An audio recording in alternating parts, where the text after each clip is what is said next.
Welcome to the Occult Rejects.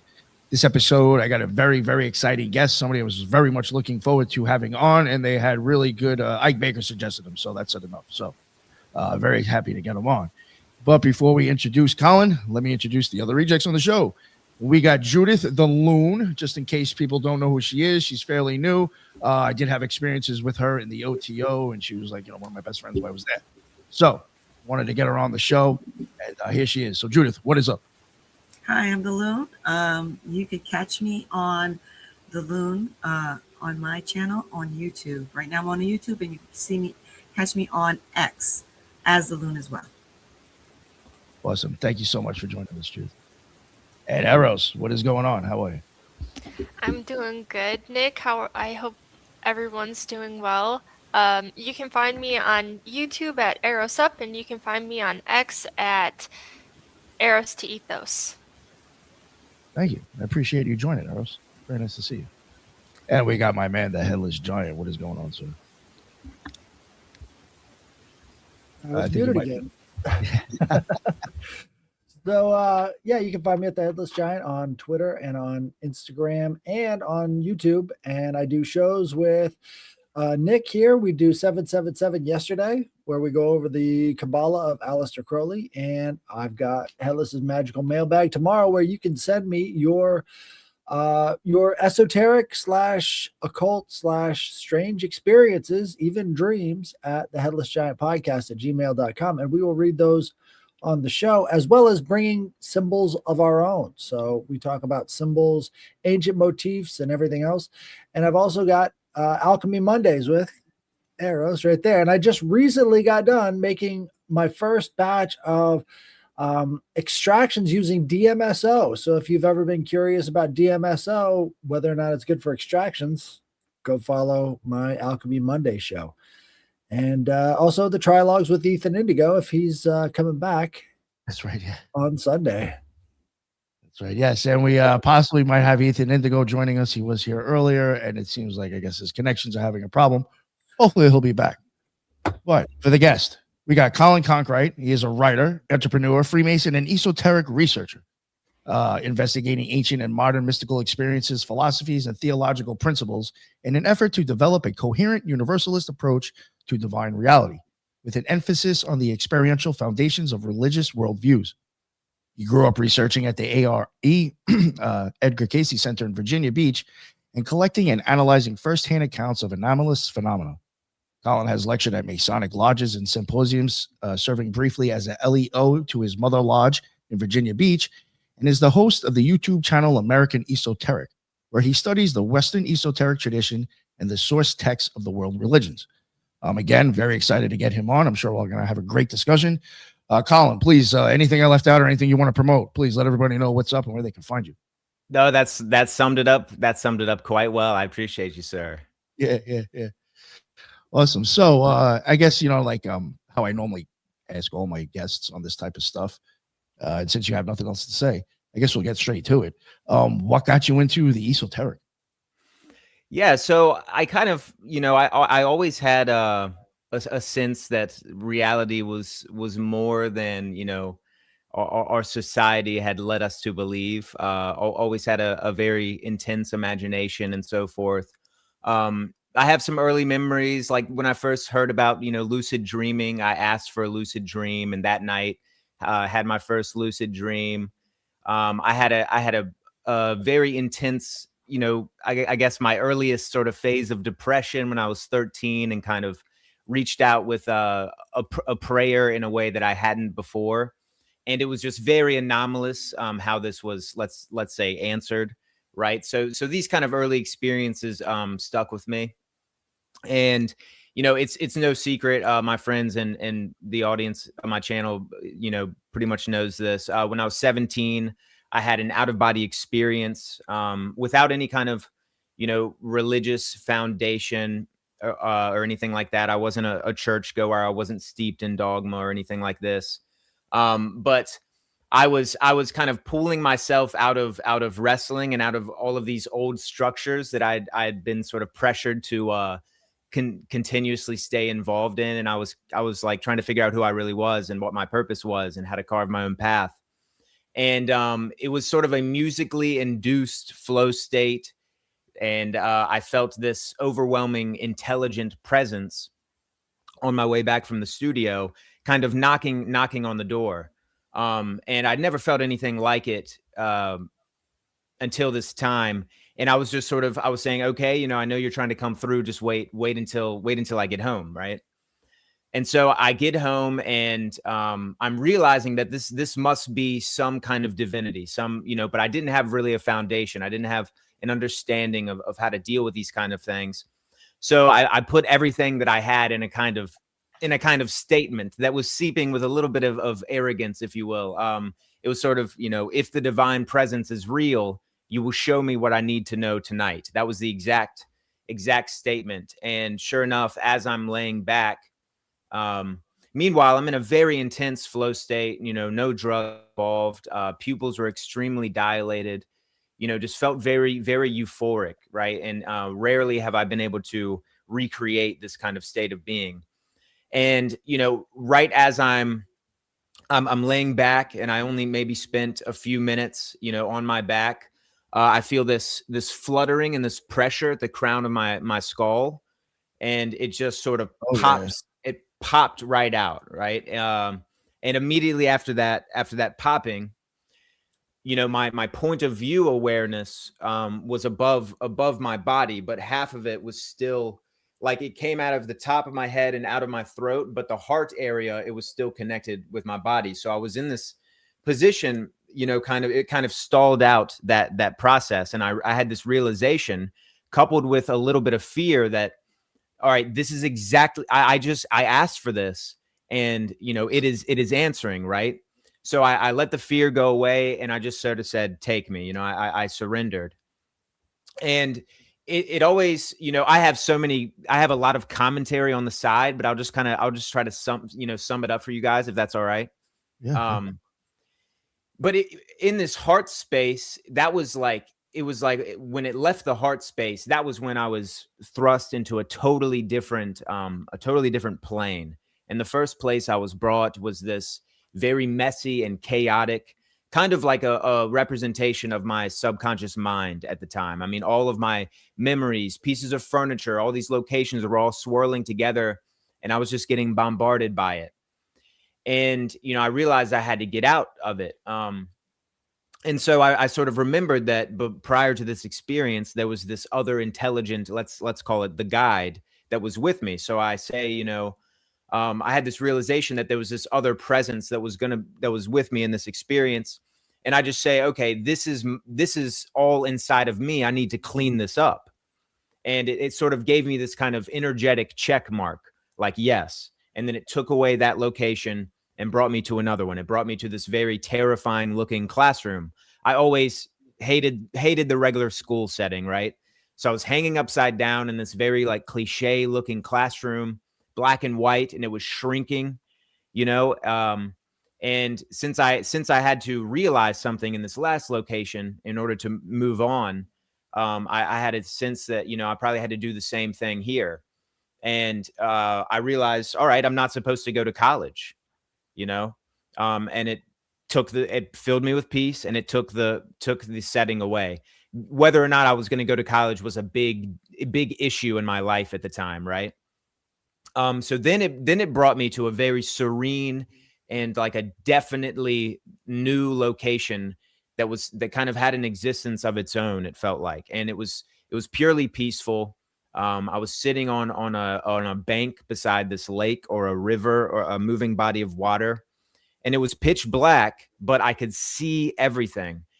And, if I focused on any minute detail, I could zoom in intensely into the smallest little detail of this place, but it was simultaneously pitch black. So there was something clearly different about this. All the colors,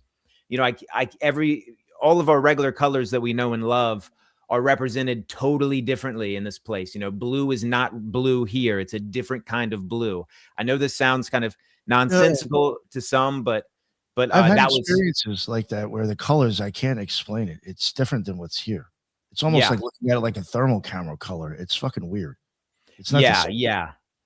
There definitely seems to be, And meanwhile, I had no idea that other people had experienced these kinds of things at this time. But of course, you can imagine afterwards learning all of these things, you know, I'm like, wow, you know, this is a universal situation, right?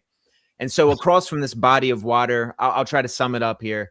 Across from this body of water, this beautiful, magnificent, otherworldly blue light appeared in these bushes, right? And immediately when I beheld the light, I was just filled with, you know, let's just call it unconditional love, because that's exactly what it was. And my immediate thought was, I want to be closer to this light. And at the speed of thought, I was there. I had crossed the body of water, which I later learned was a very archetypal situation. I crossed this body of water. Now I was right in front of this light. And then I thought, I want to be the light. And once again, you know, at the speed of my thinking, I was this light. And then I started shooting upwards.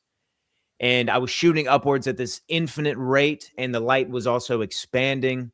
And you know, it seemed like I was doing this for hours, shooting upwards, this light expanding. And there was a choir of voices chanting along with me, I am the light. I am the light. I am the light. Like 10,000 times, 10,000 voices, just obliterating me with the same statement. I am the light. And then kind of at the peak of this experience, I sort of come out and over something. I'm still this light. And now I'm in this sort of velvety black void. Felt very peaceful though. It felt like home, you know? And I was sort of led to pose a question, because I had some sense that I was still like an earthbound, you know, entity, like all of my, you know, what my name was, where I lived, like who my parents were, all of those little details were gone, you know, but I had some kind of inkling that this was, I had sort of asked for this, right? And, you know, baked into what had just happened were a lot of answers, you know, of course. But I posed the question to my guide, you know, if this is what we truly are, you know, how did it ever? And I sort of left that statement like ... How did it ever, you know, how did we ever fall, if you will, right? How the fuck did I end up here, right? Yeah. So what And the so fuck? Explain that to me, please. And as soon as I asked the question, it took the It light ended, away. right? Yeah, you thought itself and it well- was over, probably. Well, it took the light away, and then I started falling. And I was falling and falling and falling, you know, faster and faster. And I had this tiny little realization that the falling might never end. And that created a teeny little, like a little sense of fear. But as soon as I bought into the fear, it amplified. It amplified like exponentially, to the point where, you know, it was just pure screeching black terror that, like, if we were to feel in the physical body, we would just, it would just kill us immediately, you know? No one wants to arrive in this level of terror. And, you know, this is where it got a little crazy. Sort of, I was sensing that there was like this place that I was falling toward, and I heard this blood curdling laughter, you know, as if, like, I don't buy into the sort of Satan is an actual singular entity or anything like that, but as if, you know, Satan himself was laughing at the bottom of this place. That was what I heard. And, you know, so I asked the guide, like, okay, you've answered my question. You've shown me what I need to know. Like, I'm ready to go back. And it immediately, without hesitation, filled me with peace, took that fear away.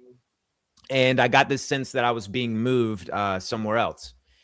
And it was sort of like, you know, it sort of told me like, but one more thing, you know, you're not ready to go back yet. One more thing. And it showed me one side of my face. Light shined on one side of my face.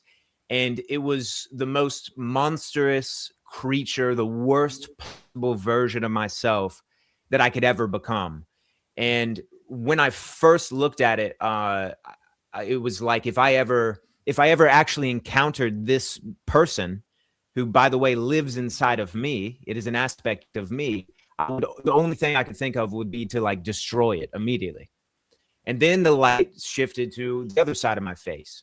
It was, you know, the most compassionate, most transcendent and harmonious version of myself, the true embodied self that I could become. And obviously, I think the message is pretty clear with that. And then I got this sense, that experience was taken away. And I got this sense of being above Virginia Beach, then of being above my neighborhood, then being inside of my bedroom. And then slowly, I don't know if y'all have ever had sleep paralysis. I'm sure you've talked about that on your show, but Yeah. it was, I was kind of reanimating the body in this sort of sleep paralysis kind of state, and slowly had to, twitch my way out of there. And then, of course, I jump up and throw myself on my knees and just thank you. And that, so that is the origins. Without that experience, a lot would have been different in my life. So that's yeah. That is a wild story, man. Thank you so much for telling that. There was a lot in that I. Thanks for listening, guys. Yeah, I've said in my own way in my own show, and that's. I got to talk to you one day for real. That was some fucking weird shit you said that I've identified with a lot of it. Some things I just do want to ask you, and I don't want to make this situation like the focus of the show. Yeah. Did you have any? When you said it felt like it came out of the top of your head, was it where like the yarmulke would be? Kind of like in the like right here, like in the back when you felt like you said it was. I would say so. If anything, it was like the peak, like the yeah, exactly. My head. Yeah. Did you have any physical feelings in your body prior to that, or anything going on?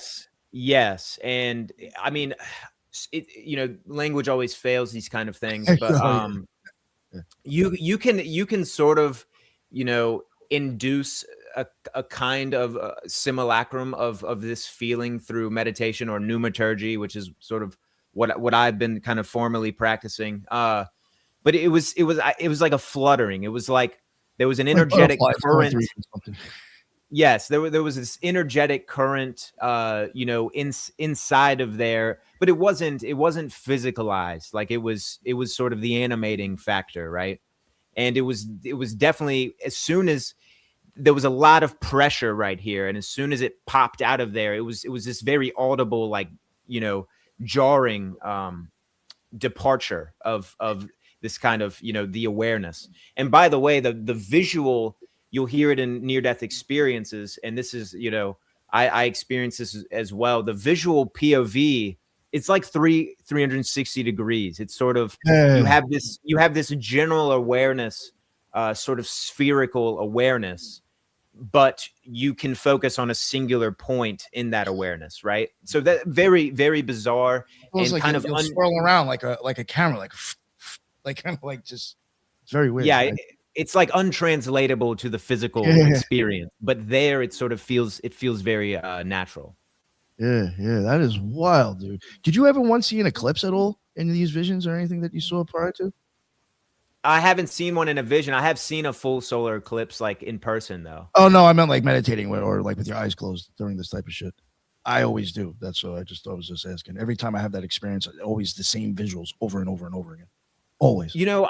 I've had, I don't know if this addresses exactly your question, but in meditation, there's been this internal light source that kind of blinks, and it's bluish for me. So I've had that a few times. Oh, there was another thing too that I thought was interesting when you talked about the blue light, like that I even I visualized stuff like that during my experience. And it's like, I've noticed through other people's experiences, even Crowley, there's always like a blue light showing up in one of their fucking experiences. I always wonder about, like, is that like kind of like a nod, or they're trying to tell them like, this is my story. If that sounds familiar to you, you really know what I'm saying. Well, yeah, it seems like, there's some people describe a white light, some people describe a golden or a blue light. It's a mystery to me as to what the different colors represent. Right? Am I doing it right? Did I do it wrong? I will say, though, I think there seemed to have been some kind of personal touch there. I mean, blue was like my favorite colors, sort of thing. Yes. But I doubt that had anything to do with it. Yeah, I mean, this might have nothing to do with it at all. But I mean, blue is sort of the throat, the area of the throat, and that was activating. That was a part of the transformation I was going through with music, with vocalization, with like really long, intense flow states and conversation. So it's like, honestly, through that activation of the throat area was kind of what induced the state of being that led to the experience. So there might be some association there, sort of speculating. Way to look at it. I like that. That's a nice way to look at that. I might think about that. All right, man. So after that, wow. So I guess like what got you into doing like I guess what you're doing now? I know another thing is you're also big into ancient philosophy. Was that something that you started off with like when you kind of got into this stuff, or was that something you found later on that you fell in love with? Yeah, so after that experience, there were like I met a lot. I had a lot of new friendships. A whole new world was opening up to me. I was exposed to different non-canonical biblical texts. Different Freemasons like Manly P. Hall and their sort of very broad secret teachings, comparative works, and whatnot. And it just opened me up to that there's a whole other world out here, and it's somehow kind of now it started feeling familiar, right? And then there was, a lot of bizarre synchronicities, a host of other different sort of anomalous and phenomenal experiences. 2 years or so after that, I had my first UFO experiences, the classical orb phenomena, which, I encounter one or two of these kind of every year. Sort of thing, but there was a period where it was very intense. So all of these experiences were kind of happening parallel to my diving into like the source texts of ancient philosophy. I had this inclination to go straight to the sources, buying the works of Plato and looking into the different Neoplatonists, looking into the apocryphal writers. Iamblichus, for instance, as soon as I picked him up, he dragged me by the heart into his work, and a big connection there. And then I started expanding out, trying to collect reports from like the early North American explorers and what they had to say about the Native American religions. So always trying to search for the earliest sources available, and then meanwhile having these kind of experiences that were spontaneous, and just trying to keep up my own sort of practice. And, I was expanding my sort of friend circle with a lot of different people that also were deep into this research. Right. So after about 10 years of reading and writing and, developing in this kind of space, I knew it was sort of like one on one with my purpose and my mission, if you will. But I didn't really have a vessel to I didn't have an outlet. So I was just writing to the abyss, just writing for myself, just writing to develop the skill. So I'd amassed, tons of research and tons of notes and tons of writing. And, I started American Esoteric to kind of finally bring that and set it on the table and just start sharing, just finally get started with this other path instead of kind of the classical kind of 9-to-5, careerist route that never really resonated with me. So I hope that addresses that. Yeah. No, thank you. Did you ever, get a little personal. Did you ever like after this experience, did ceremonial magic ever like come into mind, or did you ever get into stuff like that? Not really. No, I would say the magical department, I've never really tapped into. I would say here or there, I've dabbled, but yeah. I generally think that, we already live in a reality that is magical, and that these effects are already occurring, right? So, if someone might practice magic for a manifestation, or to induce a lucid dream, or pick whatever sort of thing you're trying to do, these things can already happen naturally. I get that for some folks they might not, and they might want to have more of an intentional kind of attraction there, which does work. But yeah, I guess I was fortunate to have a lot of these things just kind of just hit me out of nowhere when I wasn't really asking for them, and just start steering me in a different direction. Yeah. Yeah, it kind of hit me pretty hard when I had that experience. Oh, there he is. Well, one of these, I'd like to learn more about your own experience. Yeah. No, definitely, for sure. Oh man, I was just gonna ask you something. I totally forgot. All right. Oh, so like your Edgar Casey experience. Oh, did anybody else have any questions before I keep going? I was just going to ask that question about the Edgar Casey experience. Well, I guess maybe before moving on to that, you mentioned a guide. I guess how did you know it was a guide? What did that feel like for you? Yeah, it was as so like I said, this is why all the great mystics describe these experiences as ineffable, right? That the language fails. But the first, as leading up to the experience, it was as clear as if there was another intelligence operating like behind your eyes, as if someone's not breathing on your neck but occupying your neck, and it was there was no question that there was something else. The guide has been kind of my title that I apply to it, but since then, I've learned about like Hermes, of course, guide of souls, very much a guide of people that are practicing kind of music and writing and eloquent speech and all of and dreaming, the guide of souls during the dreams. So there's of course these other archetypal kind of guides.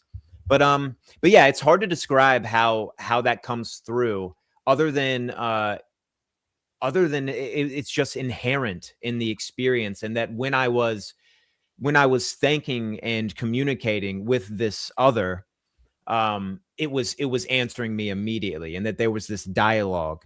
Now I'm not necessarily going to reduce that to an external sort of spirit or something. It could have been an kind of this oversoul or a higher self, a higher representation of myself. I entertain that as well.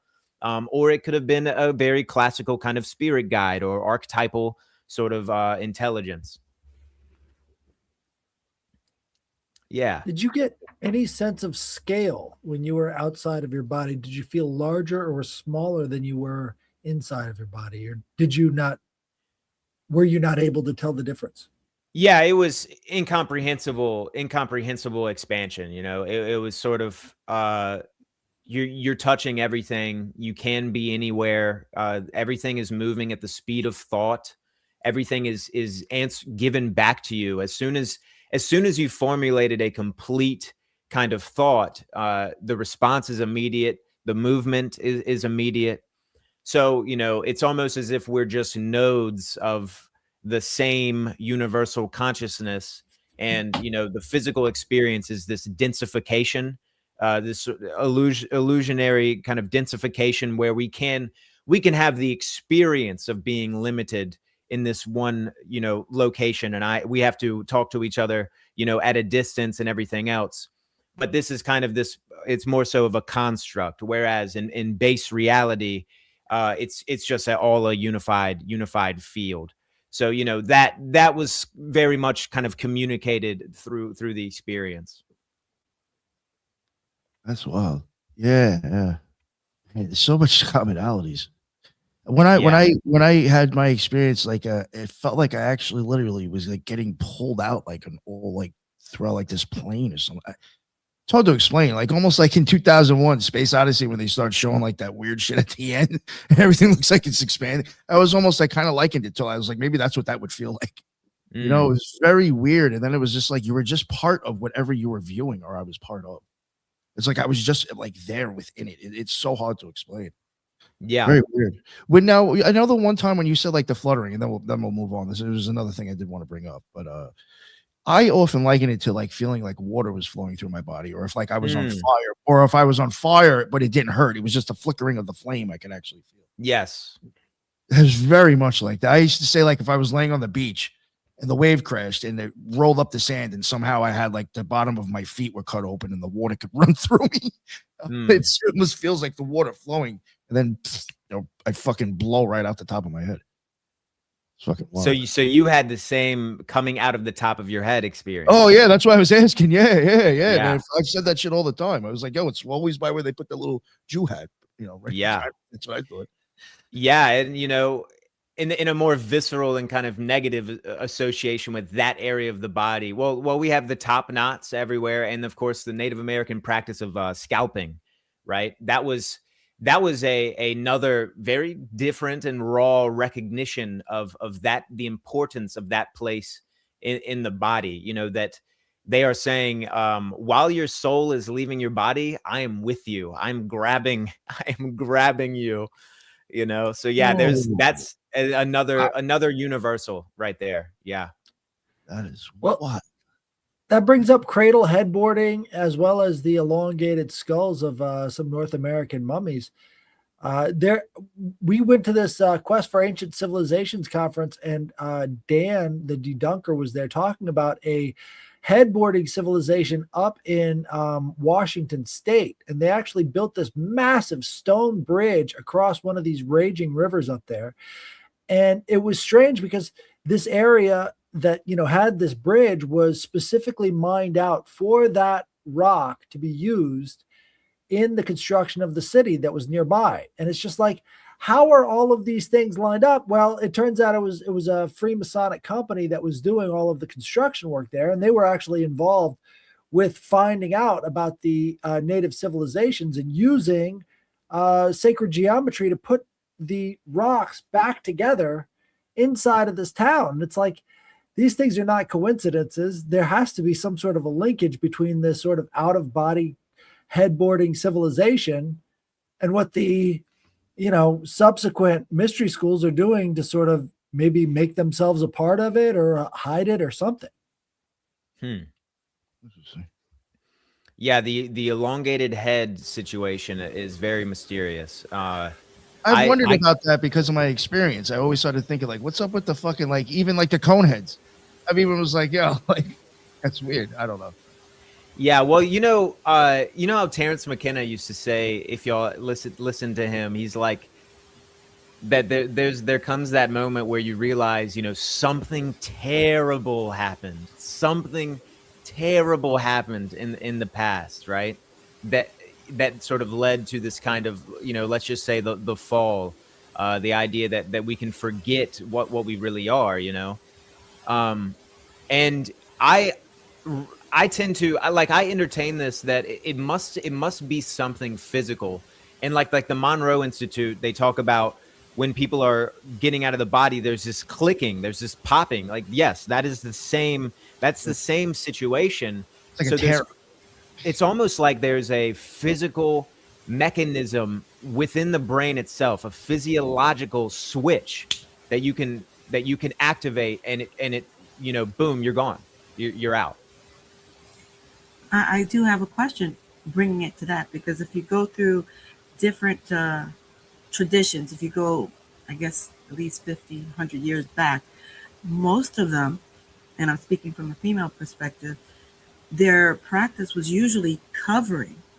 At least if you were like doing a spiritual journey or you were attending a spiritual mass, I would say, it was like mandatory for at least the women to cover their head back there as well, not just the men with the yarmulkes. Now, and I'm wondering if that may be because we might accidentally during the practice fall into that trance as a way of preventing it from happening. Are you saying fall into a trance that would prevent you from having the experience? No, I'm like saying it's a way, like wearing that cover is to prevent you from falling into that trance during whatever services you're going to. Because I grew up Catholic, and when I was growing up, we didn't have to do it. But I remember my grandmother said, "Oh yes, when you had to go to church, you had to wear at least a little veil over your head in that aspect." And as I looked at other traditions, I've noticed that they had that tradition specifically for women. I'm not sure why, and I'm wondering if that's why they had that, because they never say why you had to do that. They just said it was the role. Yeah, I think we're touching on a mystery that represents itself across cultures and across civilizations, And it seems to imply that this is this very special location. It's like, I believe I'm correct in saying that the crown chakra is above the head, right? It's not that, it's the one chakra that doesn't, that is above the head, right? And if you if you practice, like I'm formalizing my own practice, I call pneumaturgy, and you get into the meditative state, you get your breath balanced until it becomes automatic, and you visualize and sense deeply into these different areas of your body. And once you practice it and develop it, one of the strangest locations is this top of the head. And you can almost imagine like sort of this area above your head being sort of massaged, warmly massaged. And that will create a lot of sensations and kind of this low grade fluttering right on the top of the head. So I think that the covering of the head and all of its different forms is a recognition that this is possibly the gateway, the passage of the soul. Oh, that's interesting. Thank you, sir. Maybe start thinking about a few other things. I don't want to get into it. Keep dragging this out, but hey man, I got plenty of time. That's wild. So yeah, I guess does anybody have any questions before we move on to the Edgar Casey? Since we wanted to talk to him about that. Guys are good. Judith, you got anything else? All right. So yeah, I guess how did you end up over there? Yeah, I have a lot of family in Virginia Beach, so it was just sort of like a second home. But the Edgar Casey Center and the library there, it's like invisible to the locals that don't have like sort of the eyes to see it. Like everyone just they drive past it. Maybe it's like a cult. We're not really sure. I mean, I know people who've lived in Virginia Beach their entire lives, right there on the ocean front, and they haven't given this huge building just an inkling of a thought, whereas people from far out of town, see it as this very important and exotic location. So, I mean, it came to me as soon as it should have, during the time in my life where I kind of needed it. I needed to be able to talk to other people who have had similar experiences. And most of the time when I go to Edgar Casey, I'll end up just, synchronistically having a discussion with someone that has like an answer to my question.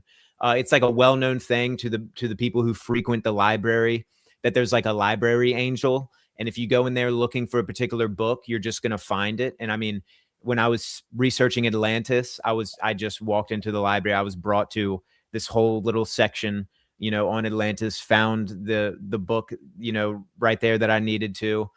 So there's a lot of this stuff there. And it's like, Edgar Casey was yesterday. Like he just passed, that's yesterday. Edgar Casey lives closer to us than Jesus lived to most of the people who created the church. Right. Right. So he's still like right behind us. And the world still doesn't necessarily know what to do with him yet. A small group of people do, but we're still like adjusting. And, if a couple more of his predictions come true, it's just gonna create even more validity there. Yeah. What I think is interesting about Casey is just how ancient a lot of what he was doing really, really was. Like the sleeping prophet motif comes straight through ancient Greece. Like they had the Asclepions where you would go to sleep inside the temple, you'd sleep in, and then you would have visions, or you would see how to cure yourself, and these gods would come to you in your dreams. And it's like all of that is Edgar Casey. And if you look at his charts, his astrological charts, it all matches up with this asteroid called Asclepion. So it's it's all right there, straightforward with all of the associations. And it's strange that people, they have a hard time with Casey. A lot of different people, a lot of different groups. Yeah, the same people like myself that are very interested in the ancient world and all of these different experiences. We can sometimes get frozen in time. We can get frozen in the ancient world and in these ancient texts. And of course, scholars are famous for this. They will wax philosophic endlessly about these ancient texts and manuscripts, which is all well and good. But if we're not matching that up with modern experience, that is comparable to all of these ancient systems, we're not really connecting the dots. We're just sort of pedantically, spouting all of this stuff out. I call it terminological paralysis. That is what a lot of academics and scholars in this space are stuck in. They like to hone in on semantics and these, I don't want to get too off the rails on that, because it's a whole nother rabbit hole of frustration. But basically what I think is needed is we need to combine religious studies with parapsychology already. It just needs to happen, because if you're not looking at religious studies, if you're not looking at the mysteries, the initiations, all the different prophets and divine figures that have happened, all of the different accounts of all this wide range of experiences, these aren't just historical accounts, right? These are people having experiences, and this is it's formalized now as the experiential source theory. It's suggesting Gregory Shushin, who does a lot of the best NDE work out there. The idea is that the origins of afterlife belief, the origins of, natural, like the common spiritual beliefs, the origins of these principles, it doesn't just come from like one or two cultures who developed it and then it physically spread around the world, or like speculation or something, or like accidents and hallucinations. It comes from these natural experiences that are entirely universal, totally inherent to the human race. And they happen everywhere you look. Everywhere where there's surviving records of some spiritual belief, there's experiences that lead up to them. Right. So, I think it's easy for people studying this stuff who don't have a good understanding of those experiences and maybe lack the experiences themselves. It's easy to write off those experiences and to just shrug it all away, and to start discussing this in this very like terminological thing where, we can't talk about Greek shamanism because, the Greeks weren't shamans in the sense of a Siberian shaman. And it's like, okay, yeah, I get that. But all of those things are low stakes, right? Whereas the experiential source theory, kind of the more universalist take, which is where my work is right now, we're discussing these high stakes beliefs, right? Like whether or not Jesus was really born of a virgin, or, pick your dogma and pick your religious dogma. Those are kind of low stakes, opinionated, beliefs that we're never really going to have like access to the historical truth there, right? But the soul surviving physical death, that is as high of a stakes as it could get. That is a high stakes religious belief that is across cultures, and it has its foundation in experiences of the soul surviving physical death. We don't just, believe it because it's this hopeful thing to believe in. It's because people have been leaving their bodies forever, right? And that's why, John Smith can arrive on the shores of Chesapeake in the 1600s and figure out that the Powhatans also believed in a first principle deity, a hierarchy of gods, ghosts and spirits, and the immortality of the soul, right? And then he says, well, they don't just believe this willy-nilly. Two guys, even as recent as the last year, had near-death experiences, and they saw all of these things, and then they came back and informed their tribe about them. This is happening everywhere you look. It's happening across, ancient China, obviously in ancient Greece, obviously where all the records that actually survive. But yeah, we need to start, which is my contention, we need to start looking at religious studies from this more universalist and experiential standpoint to really make sense of it.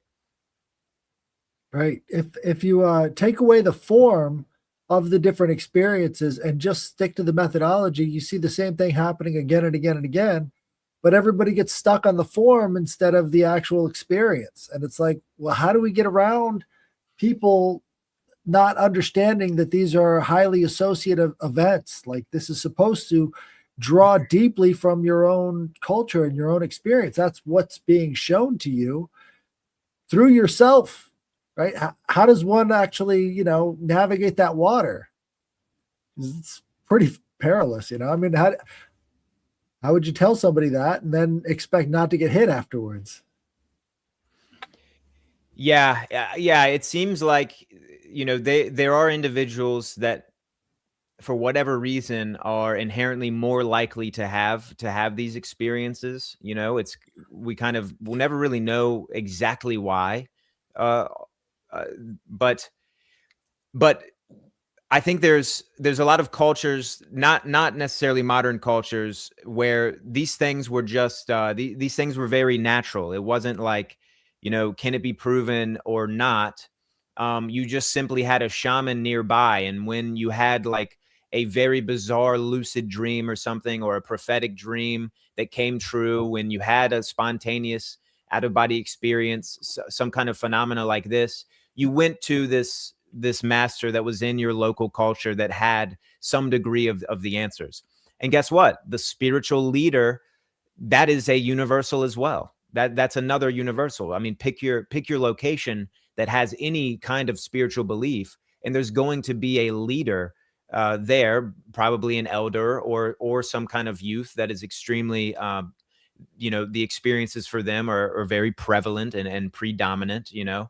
So, I mean, I have like 17, I'm working on a book where I hone in on like 17 principles that they're theological principles, spiritual beliefs that exist across cultures, and they all have an experiential component.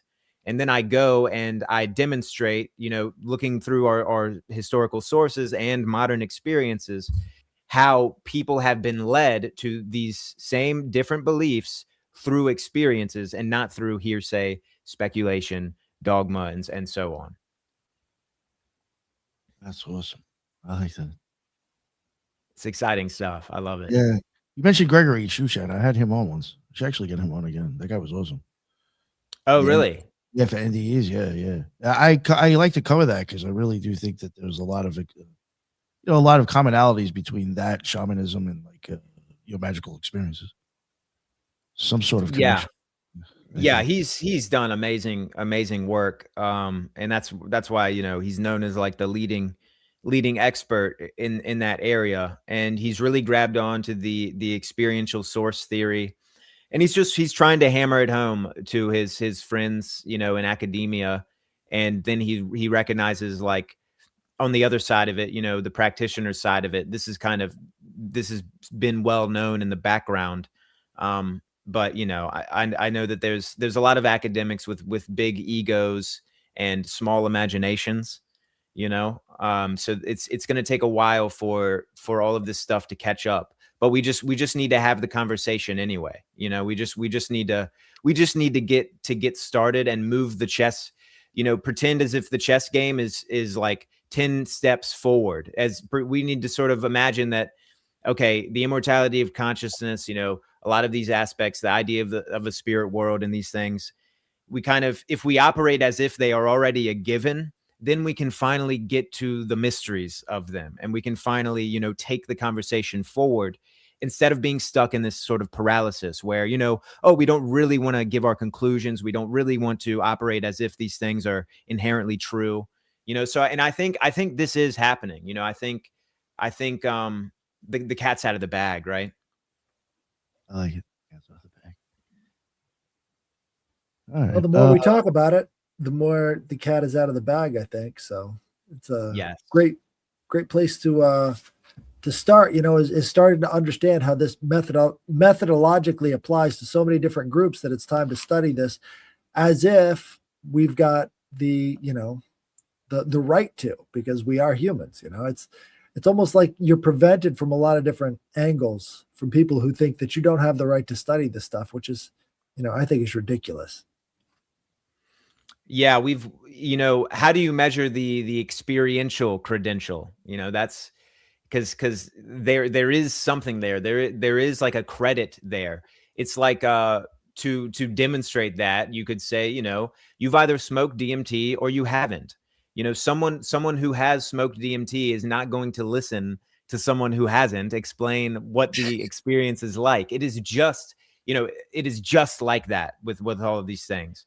Like, the synchronicities. There's sometimes these synchronicities will come to you that are just so bizarre and so precise that there is no other explanation. The statistical chance of this actually happening in an accidental chance-based reality, it's just sort of impossible, right? Like one time I was pulled over, on my way back home, pulled over in town by this officer. I didn't have much money at the time, so I was like real bummed out. And, guy comes up to my window and he's like, "Hey man, your inspection sticker, et cetera, et cetera." But I was determined to get out of this ticket. I was determined. And so I'm like, what could possibly do it? What would make him reconsider giving me this ticket? And then, it came to me, a local state trooper, and I hadn't talked to this guy in like 4 years, but I knew of him. And I'll just say, John Doe, to keep him anonymous or whatever. And I turned to the officer and I'm like, "Do you know State Trooper John Doe?" And as his last name was leaving my mouth, he gets a call. And he looks at me while he's looking at his phone in the call, and then he turns it to me, and it's his name. It's the name of the state trooper right there. And this happened in like 3 seconds, right? And I look at him and I'm like, "Yep." Like, and then he took the call and he kind of walked back to his car. He still ended up giving me the ticket, whatever. That's his problem. But it was like, God was telling him, do not give this guy a ticket. That's what I like to interpret it as, right? But there's just, there's a lot of these synchronicities that are very precise. A cashier, I was talking to my best friend in the car on the way to the grocery store, telling him about this reoccurring dream. And then we get out of the car. We're not saying much in the grocery store. We get to the cashier. We don't even like greet the cashier yet. We didn't even have time to get, small talk. How are you doing? And he looks directly at me and he says, "If you're having reoccurring dreams of being back in a classroom, it means there's something back there. There's a lesson you haven't learned." And I just look at my friend and we're just sort of flabbergasted, So, these are the kind of experiences that sort of, providence, right? Providence, fate, destiny. This is a sort of universal belief across different spiritual traditions. And it's a belief because people have these experiences that confirm them.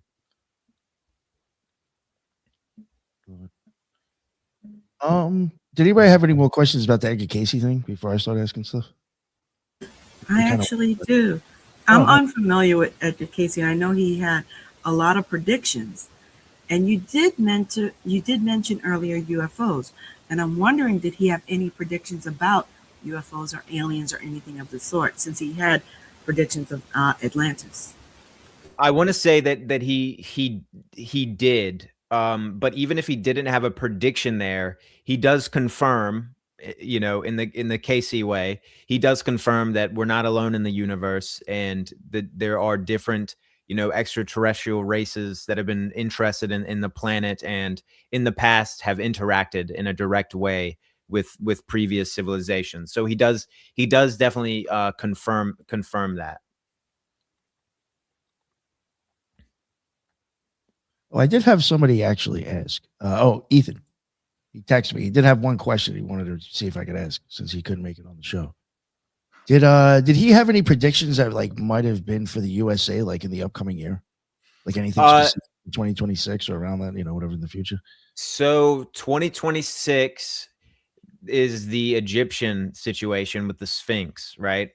I know a guy who wrote a book that was published through the ARE's like publication mechanism, and it's all about 2026 and the idea that something will be unlocked, the Hall of Records and whatnot. So, but as for an American prediction, it's not looking good, folks.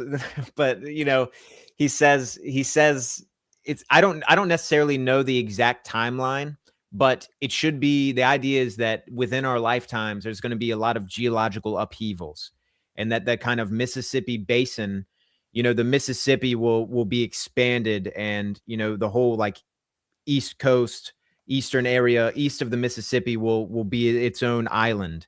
A lot of Florida will be underwater. Japan entirely will be underwater. You know, there's a lot of it, right? But I will some of those dates have been off though. He has been off on a couple things, but then again, he has been very precise, like the Bimini Road discovery.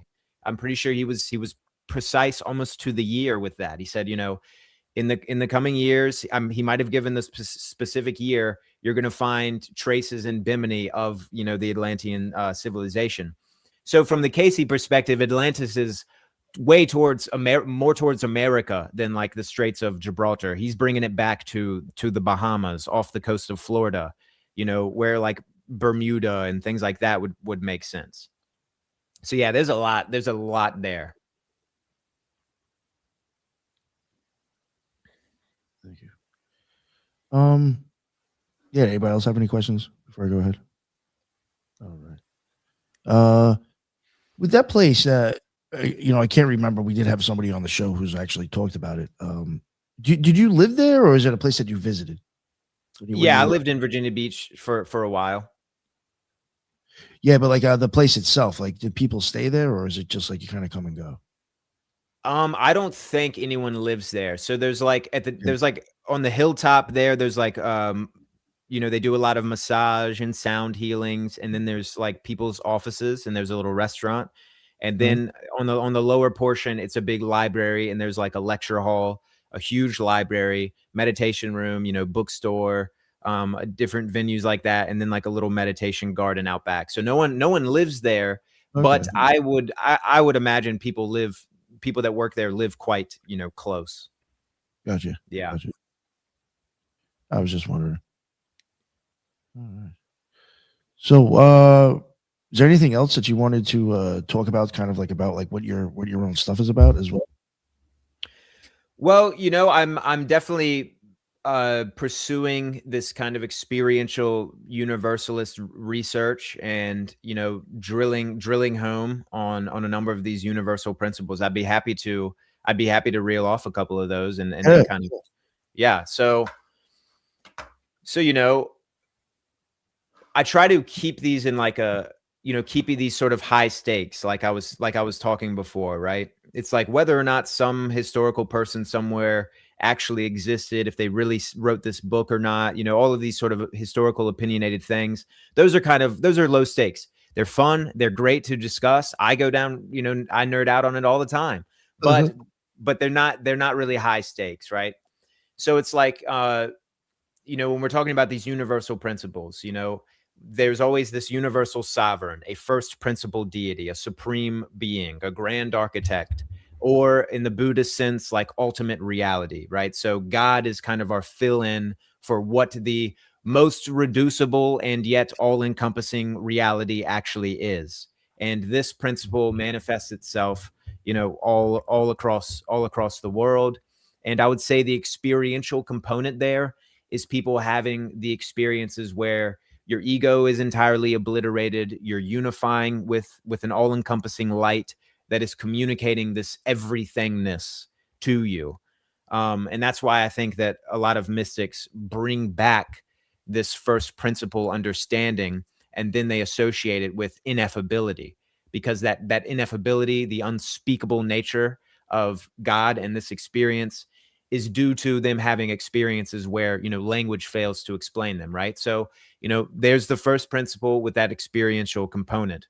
Now we have the idea of the soul, the immortality of the soul, generally that consciousness will survive physical death. Of course, we've already covered the experiential component there, the idea of out-of-body experiences, mystical experience, NDEs, and so forth. Then we get into the divine hierarchy, the idea that there is kind of a stemming off from this first principle, there are subsidiary deputized intelligences that exist in kind of a hierarchy of power, right? You know, the early mystical Christians had their taxonomies of angels, their angelic ranks and hierarchies. Of course, the Neoplatonists, you know, Iamblichus discussed the different entities and light phenomena that would show up, and he started classifying them in their different, you know, these guys will appear like this, This will be sensed, more so through a dream. And then he started ranking them and so forth. But of course, in indigenous cultures, you also had kind of this hierarchy of beings, the hierarchy of spirits. Sometimes they were broken up into families, into genealogies. So the experiential component there would be having actual experiences with other intelligences, other disembodied intelligences that manifest themselves to you along different kind of, I guess, ranks of power and energy and feeling, right? So that would be that experiential component there. Then we get into spirits generally, the idea that spirits exist, okay? Whether or not they're demons, ghosts, angels, elementals. Of course, the experiential component, kind of obvious here, is encountering apparitions, right? Encountering even in your dreams, other beings that look different that you've never seen before in your physical waking reality. So that would be that experiential component that would help confirm the belief in spirits. And of course, a lot of magic is predicated on having a relationship or a correspondence with a spirit that is going to help you perform something, maybe help you heal, and so forth, right? And then you can have subcategories breaking down from the spirits, like the guardian spirit, the guardian angel, right? This particular type of spirits. Socrates had his tutelary daimon that always told him what not to do, and he drank his potion that led to his death. And he said it was a good thing because his daimon had not told him not to do it, right? So people describe like involuntary seizure. So the idea of doing something involuntarily that might have saved your life or gotten you out of a tricky situation, or led to a very positive situation. You don't know why you went to a place, but something was telling you to go there. That's the experiential component. Then we have generally like morality. Where is a spiritual tradition worth studying that doesn't have a common morality, at its foundations? Experiential component is quite obvious there. I think it's very natural to have a sense of goodness and to feel positivity inside of yourself and see what it's like to give it to others and to act with compassion. That's kind of ingrained in morality itself, is that the experiences confirm the reason why this stuff is important. And then, of course, if you're a terrible person and you fall off a cliff, like, this ancient Greek, Thespesius, I believe, he fell off this precipice. He was this sort of hedonist, didn't care about anything, always gambling and spending his money, right? And then he fell off this rock, hit his head, and died. And he awoke on his funeral, bench a few days later, and he was a totally changed man. So he brought morality into his life from a near-death experience, you see? So there's experiential component there as well. Providence and fate, destiny, fortune. We've already covered that, with synchronicity being the experiential component. These things go on and on. The magic, all the different magical systems. Well, people developed these in different cultures because they would experience, seemingly or legitimately, the effects of their magical beliefs and their magical rituals, right? Altering the weather, all these different things. Finally the shaman gets it to rain. It must be real, right? So there's always those experiential components. And then we have rituals, ceremonies, the mysteries, the initiatory rites. Of course, there's the experiential component of not only going through these things in the symbolic and, kind of dramatic ceremonial fashion, but, these mysteries at some time or another were actually able to convey a mystical experience. Whether or not they sometimes use psychedelics, they probably did, but I lean more towards the side of that these were entirely natural. And as Strabo's very long passage description of the mysteries, he talks about how music and chants and literature and masks, and he talks about all these different components that would create this like layers of emotional, charged emotion that would lead up into this experience, right? So thus, rituals, ceremonies become important because they can lead to these experiences and they're kind of grounded there. Then we have prayer, kind of obvious, sacrifices and offerings. You wouldn't continually make offerings to a spirit or for a particular purpose if at one point or another it wasn't answered, and it wasn't answered in this kind of concrete way that the society could really grab onto and believe in, right? There's always a post-death reconciliation, a judgment or a karmic continuity, the idea that the account will be settled, like what you do in life will have an effect in the next world. And of course, the experiential component there is people leaving their bodies and having a very hellish experience and being warned, hey, you hurt a lot of people, there's going to be consequences to your actions. Now, I don't believe in, some sort of eternal hellfire or anything like that. I think that's pretty silly, and we could get into that for quite a long time. But the idea of there being terrifying astral experiences is pretty grounded across the world, right? Just like there being very euphoric and profoundly positive experience as well.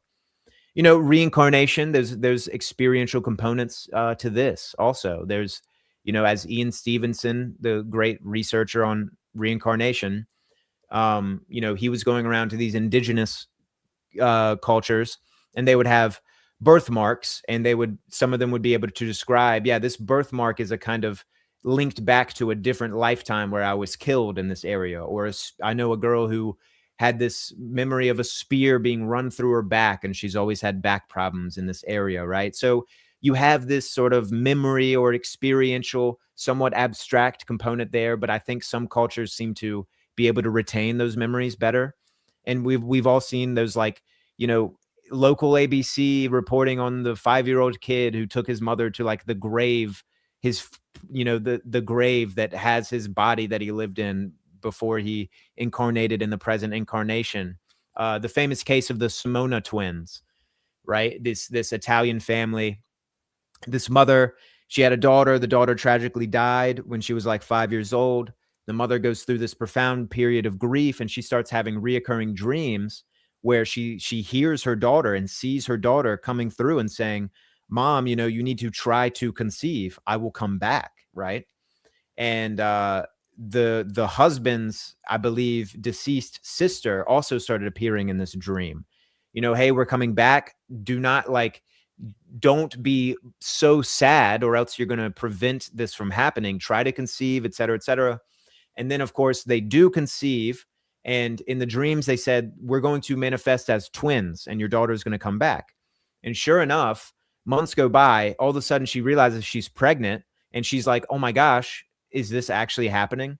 And then, of course, the doctor says, you have twins, right? And she gives birth to twins, and they resemble the daughter that they resemble the same daughter that had previously died, right? So that's a profound case that points to reincarnation not just being a speculation, not just being a sort of opinion, but it has these experiential components as well. So yeah, there are a lot of these. What do you guys think? I'm with you. What were you saying, Headless?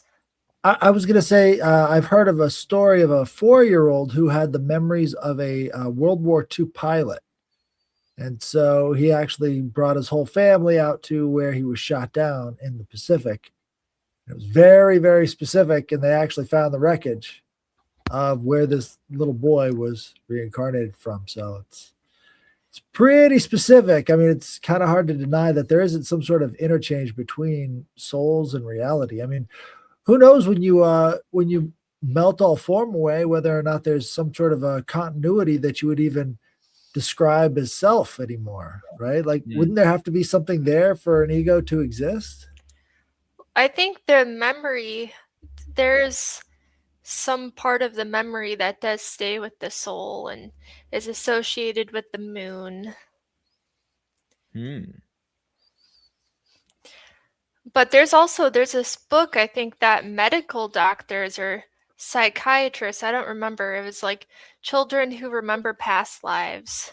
And there's so many accounts of them just like remembering things in such great detail, and then like it's true to history. And so it is pretty interesting.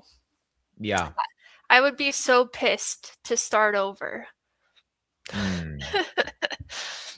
Yeah, well, this opens up a whole nother area of discussion, right? Like I personally think reincarnation is kind of a misnomer.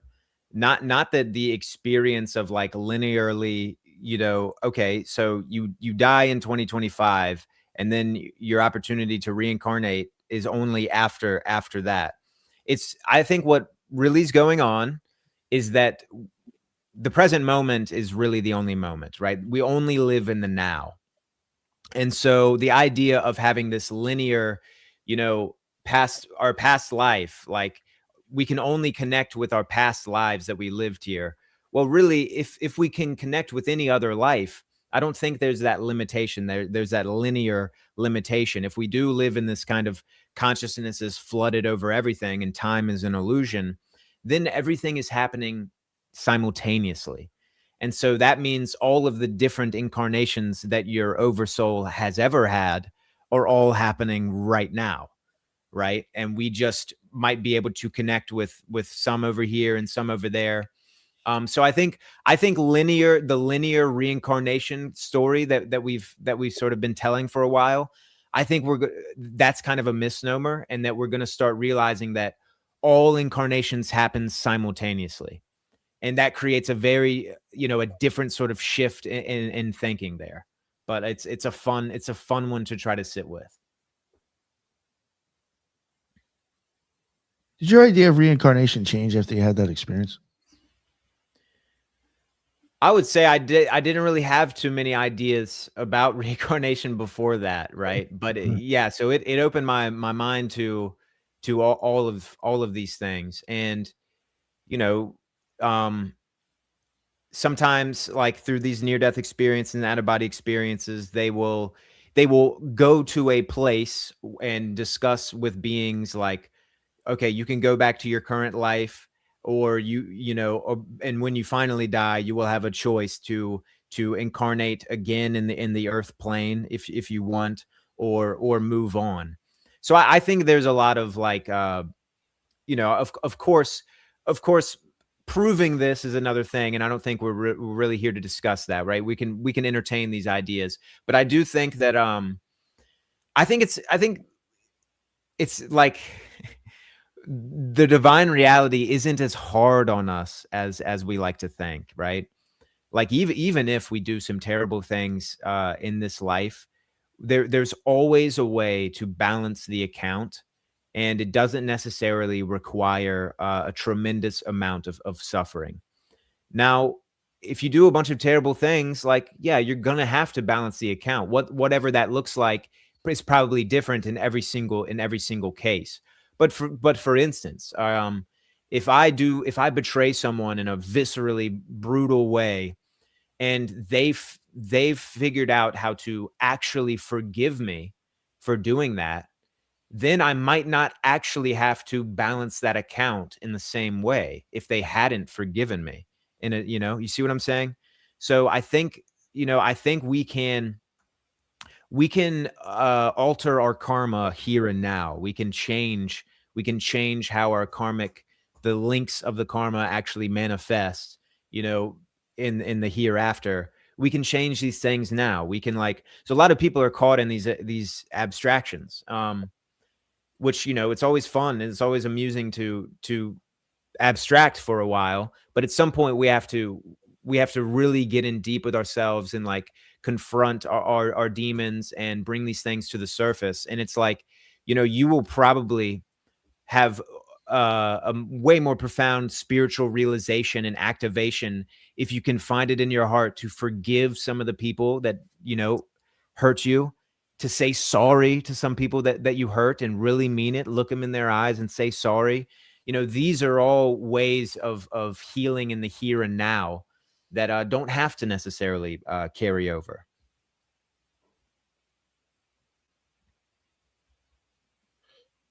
Yeah, my idea of reincarnation changed kind of drastically, or my idea of life after death after I had like similar experience of yours. I How wasn't old too were sure. you? How old were you when that happened? God, that was probably like it was right before COVID. Oh, Yeah, had yeah. you been interested in I was already like practicing ceremonial magic in the OTO at that time. okay.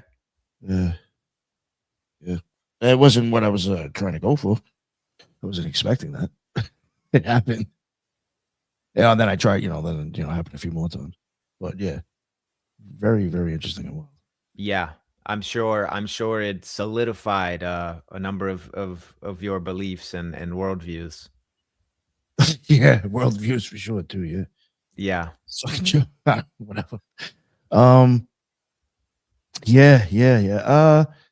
Damn, I wanted to ask you something, and I got lost in this. What you were saying here. Is there anything else anybody wanted to ask or add? I could go. Yeah, Um, for it. all right. So you talked about Iamblichus very passionately and excitedly.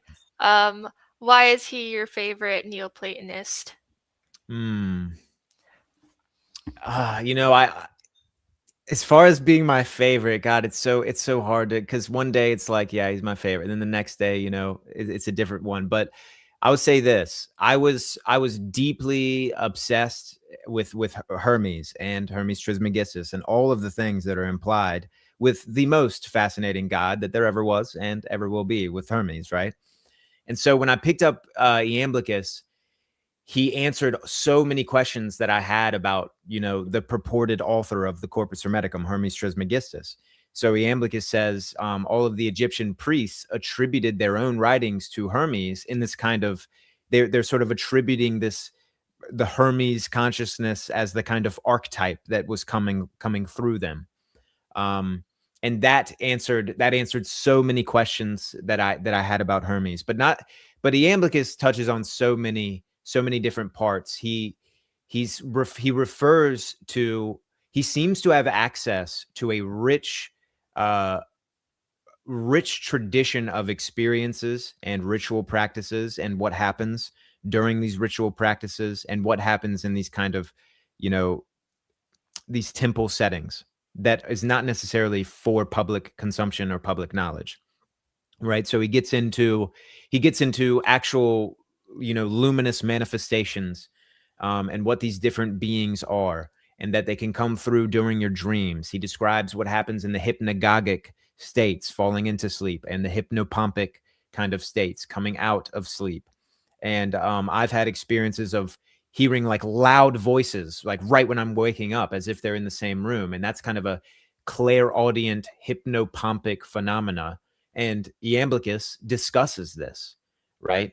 So when you have someone as far back as almost 2,000 years ago, kind of discussing these experiences at a master level, uh you just got to sit there and be like, wow, he had access to a lot of profound wisdom about this other aspect of reality. And he demonstrates it time and time again. And he was kind of like, he put Porphyry in his place in this exchange in the letter to Anibo. So yeah, he just, man, he rocked me, and I couldn't get enough of him. And he wrote the life of Pythagoras, uh De Anima, so he's got a lot of other profound works out there. But I find him to be a very trustworthy voice back in the ancient world, because he's not afraid to discuss the details of these experiences, and he discusses them to the point where he's had them himself, because there's elements, there's things that happen, like for instance in the hypnagogic state, like as you're going to sleep. It's sort of like, the technique is kind of like, as you're going to sleep, watch, like try to bring a little bit of your awareness into that place that you're coming to as you are sleeping. And if you do that continuously, profound things can happen. And he describes some of these things. So yeah, so much to say about Iamblichus. Thank you for asking. What's yours, Eros? My favorite, I mean, probably Plotinus. That's Yeah. Nice. All right, you Headless. You into any of them or no?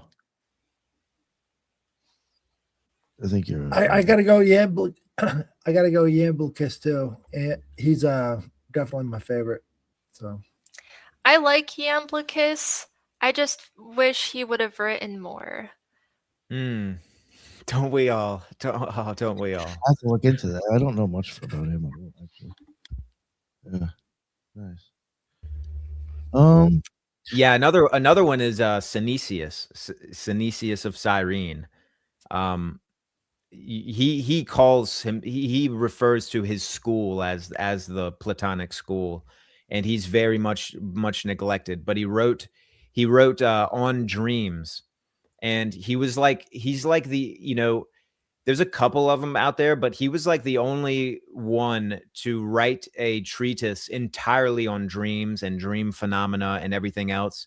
And he was trying to reiterate, like, the charlatans always have something, like, they're like, I have possession of this exclusive little bundle of tricks and knowledge that, like, no one else can have possession of, and you have to get initiated into this hyper complex system, and then you will be able to understand.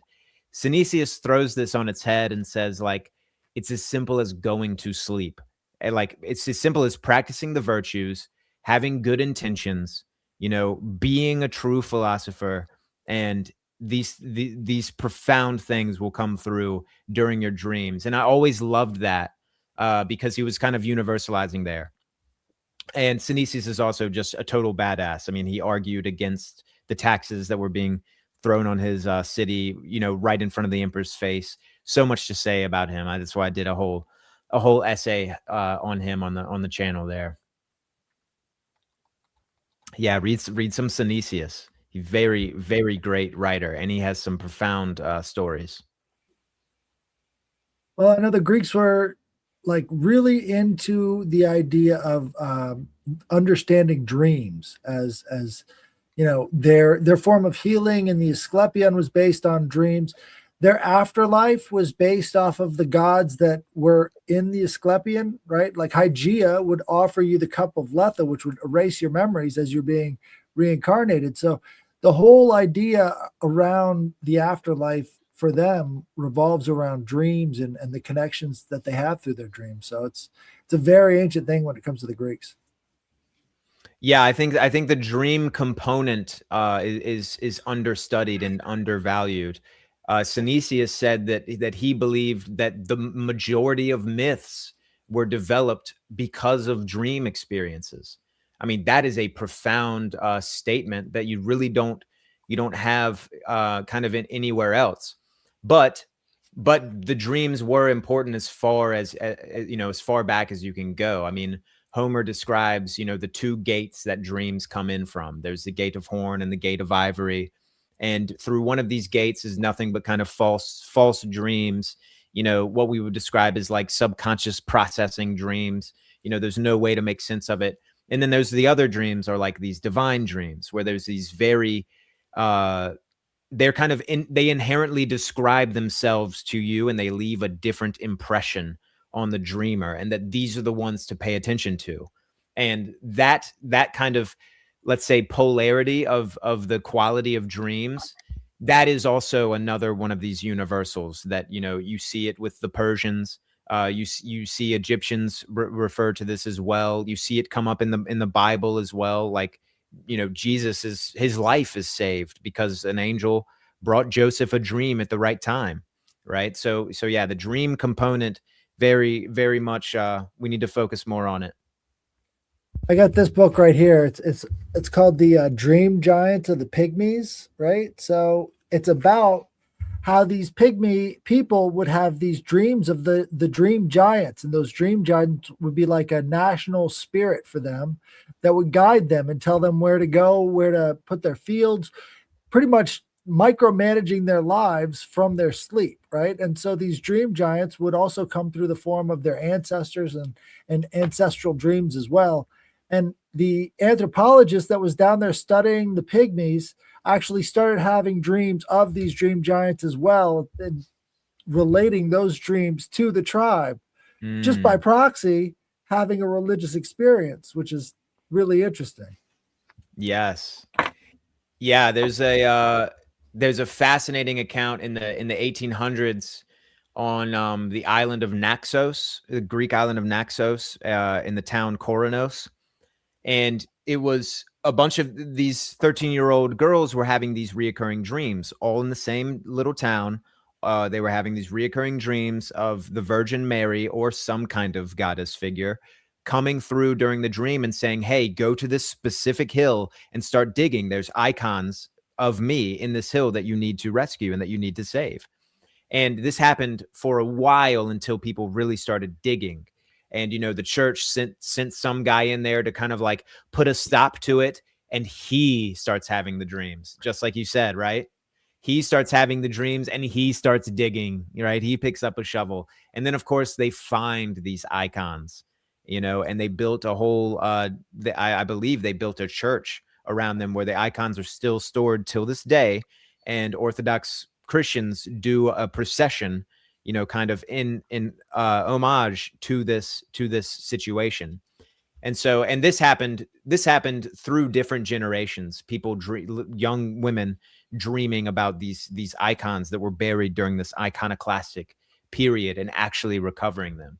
So that's the kind of like all phenomena in a shared reality overlap. We like to separate and everything's separate, but all phenomena overlap. All of spiritual reality is overlapping at all times. So you can have a lucid dream and a synchronicity and a prophetic experience, all kind of at once. I mean, I had a dream, for instance, that my buddy's Jeep was sucked up into a tornado, and all of a sudden me and him were like stranded on the road. All right. I wake up and I text him, hey, I had a dream that your Jeep was sucked into a tornado last night. And I think I still have a screenshot of it somewhere. And he texts me back, that's crazy. My Jeep was stolen last night. Right. I've had a number of these kind of premonitory dreams or synchronistic dreams, and so has so many other people. I would actually argue that everyone has these dreams. We just don't, we don't keep dream journals as much as we probably should, and we don't think about dreams to the point where we can start attracting vivid dreams. But in cultures that place this higher level of importance on the dreams, of course, you're going to find like wild dream phenomena showing up in this culture because now, they're asking it to come. Right. So, yeah.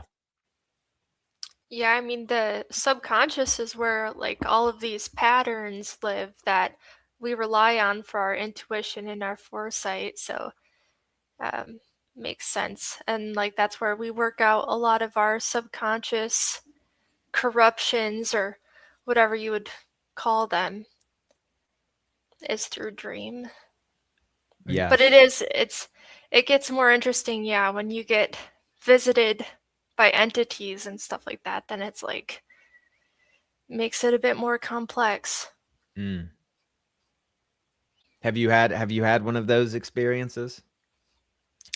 Yeah, I have like about every 6 months. I would say it's very mercurial because I usually have like a monkey dream first, and then I'll have a dream the next night that's kind of like I see it as like a entity testing my spiritual constitution. Yeah. So the monkey it's every time the monkey comes, there's always this other thing that happens after that. Yeah. For Interesting. example, you spoke about seeing like half of your face evil, like corrupted. I definitely had an experience like that, like following that pattern where like I had the monkey dream, and then I had a dream the next night where I had like this evil twin with me everywhere, very demonic. type of thing. But yeah, there's like a lot of illusions in the dream. It's like you're always trying to make sense of your reality, and it's throwing new things at you, and it's kind of interesting, and it definitely feels like a different entity. Mhm.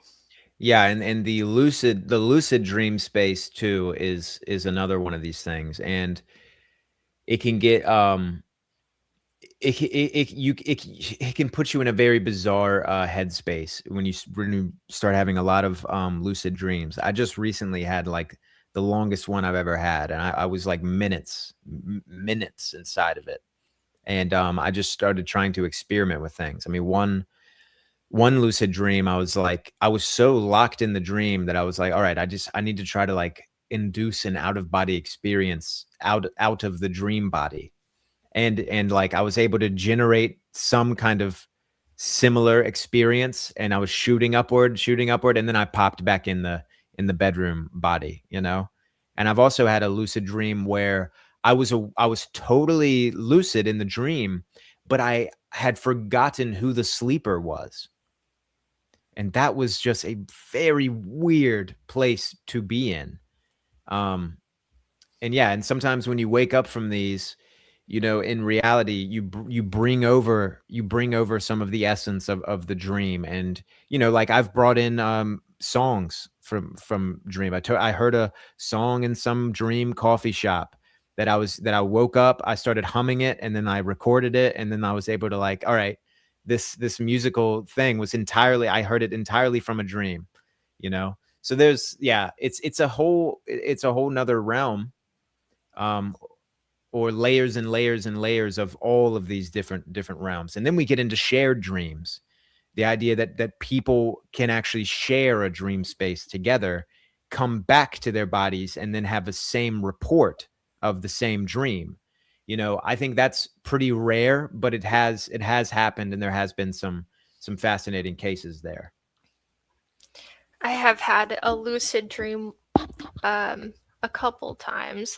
Usually they're pretty positive, you know, it's pretty fun to be able to, you know, fly around through flowers or whatever you want to do. But I would say, yeah, during these other dream experiences too, it is very lucid, and I am making active decisions in the dream. So it's like, you know, I'm half controlling it, but I'm half not. Yeah. Know? Right.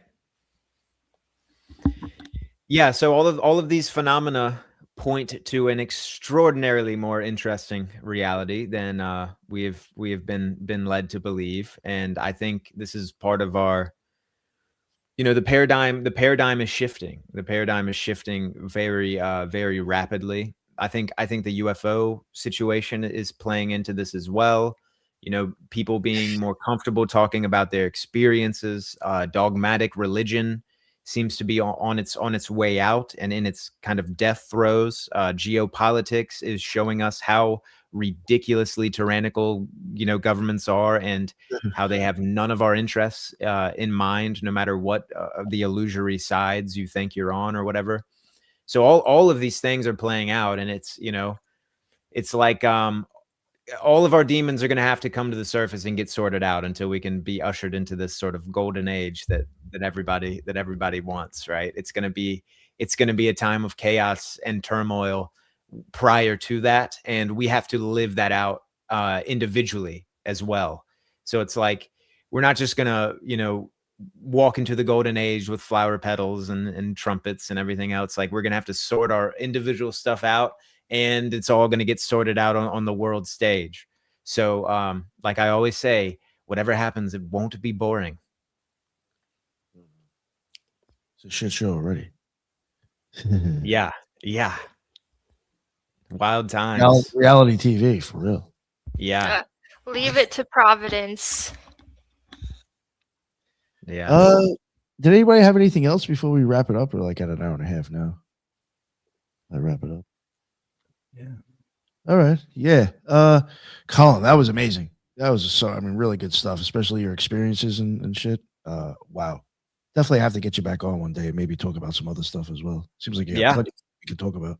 I'd love to. Appreciate it, man. Even maybe more Platonism or Neoplatonism, something like that. Oh yeah. Yeah. Before we wrap it up, I'll let everybody promote their own stuff one more time as we end it. Judith, the loon, what is going on?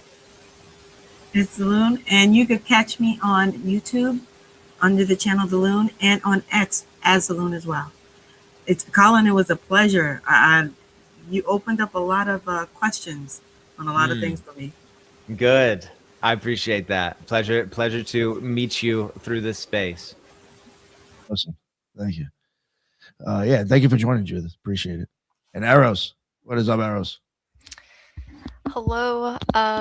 Yeah, thank you, Colin. You were so open about your experiences, and I feel like not everybody is always very open about their experiences. And I do think that it's important. I feel like you're advocating for that as well. And so yeah, let's all be open about our experiences. Maybe email them to Headless Giant for Thursday mailbag. And you can find me on YouTube at ArrowsUp, and you can find me on X at ArrowsTethos. That was great. I love that plug, Arrows. Thank you. Headless Giant, my man. Thank you. Yeah, just email them over there at headlessgiantpodcast@gmail.com, and we will read those. So I want to hear about your crazy, weird experiences, and it'll be a good time. I love talking about this stuff. You know, it's right in my wheelhouse. I love talking about Edgar Casey, afterlife experiences, out-of-body experiences. It's good stuff. We usually talk about that kind of stuff on the Trialogue, so check that out as well. It's on Sundays, 10:30 Central, and they've been really good lately, so check out the next one. Thank you. Oh, thank you, sir. Yes, definitely go check out all those shows, even the Trilogues. Definitely check that out. Got Ethan in that as well. And Collin, please let everybody know where they can find anything you want to promote. Yeah, so American Esoteric on YouTube. Got a lot of essays up there. Gonna be working on there a lot in the future. You will see much more. You can find my Substack as well, where I do some writings. I feel like I'm just getting started, in this space, meeting a lot of new people, and I love collecting other people's experiences as well. So yeah, just getting started. I'm a writer. I will be writing for as long as I'm able to do it. And yeah, man, I appreciate you bringing me out, and it was good to meet you all. Oh, hell yeah. No, it was great. You helped me feel like I wasn't so crazy with some of the things I thought and experiences I had. You're not crazy. You're not crazy. I was like, nobody ever hears. I know that was pretty on point with some of the stuff you said. So thank you. Great. Yeah. And I mean, I was sort of like given the signal, it's time to talk about your experiences. Like, don't worry about that anymore. But I totally respect people who don't want to go there just yet. Cause I've been there myself. It's not for everyone. You don't want to cast pearls before you know the drill, right? But yeah, I do think that there's a lot of people that will be accepting and that will have a lot of insights if you're able to bring your experiences forward, because the stakes are kind of low. Like, is it going to bruise your ego a little bit? Like, you'll be all right. You'll be all right. We're trying to get to the bottom of this strange place, this strange life we find ourselves in. So we have to get real before we can do that. And I think part of that is sort of having a conversation about what we are actually experiencing, not just what we're musing over and sort of studying. Totally agree. I love it. Definitely got to get you back on again. Thank you, everybody else who was on the show. And thank you, everybody in chat. That is what's up. That's where we go live. And until the next one, everybody be well.